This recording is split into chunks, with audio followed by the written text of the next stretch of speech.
Hello, my name is Abby and today I'm going to be talking about search engines. Now that may not sound like the most interesting topic in the world, but search engines play a huge role in our lives today. I would say pretty much everyone in the 21st century has used a search engine at some point in their life, and if they haven't, I'm wondering what they're doing. They either live in the middle of nowhere or they haven't realised it's the 21st century yet. Just think about it. How many times a day do you say, just Google it? Sometimes you don't even have to say it.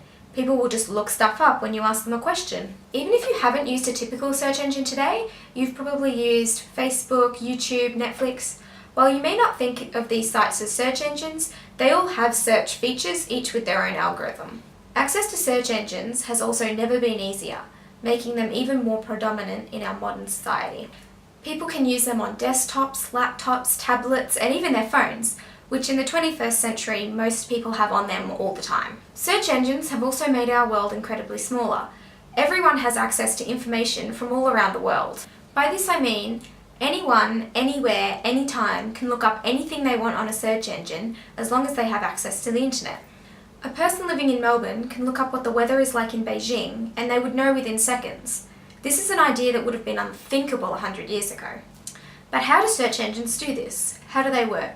How do they find something specific within a matter of seconds from all the information they have access to, just from a simple search? There are over 130 trillion pages on the web today, and that number is still growing. Now, there are a lot of search engines around today, Bing and Yahoo and even some more obscure ones, but let's be honest, there's one search engine that pummels them all: Google. I even used Google to search for the majority of the information in this video. I even used it to search for how many Google searches there are a day, which is 3.5 billion, if you were wondering. As we have already established from the phrase, just Google it, Google is what most people think of when they think about search engines, so I'll use it as an example. Google describes how their search feature works in 3 steps. Now, I'll just focus on the first 2 steps for this video. The first step is crawling and indexing. Google crawls through the internet by following links from page to page, and then indexes them by sorting them by their content and other factors. So the stuff relating to physics would go in the physics folder instead of the baking folder.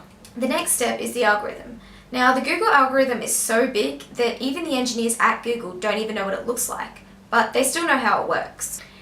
It starts by looking for clues in what you have searched to better understand what you mean. Once it has found these clues, it pulls the relevant documents from the index. So if you search for pencils, it will pull the files from the pencil index and not the others.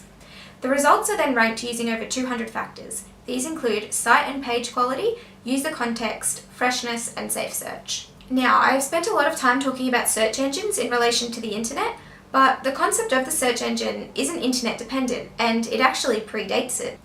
A library can be seen as the physical version of a search engine, since its purpose is to store information for people to find. Google's mission statement, to organise the world's information, actually relates to a project from the early 20th century. This was called the Mundanium, and I know that I'm probably pronouncing that wrong. It was a place in Belgium that was planned to house all the world's knowledge. It was created by Paul Otlet, who said about it in 1914 that it was not just a storehouse of information.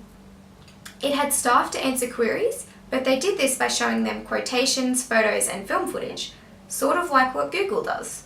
The people that worked there would analyse books and other materials and select the most important conclusions that they would put onto index cards for various contexts. At its height, there were up to 12 million index cards. While it is not around anymore, it was highly important in establishing the idea of the search engine, an idea that is still used today, albeit in a very different way. There you are, a brief explanation of search engines, their history, and why they are so important today. I hope you found this at least somewhat interesting and I did not bore you too much. Happy Googling, everyone!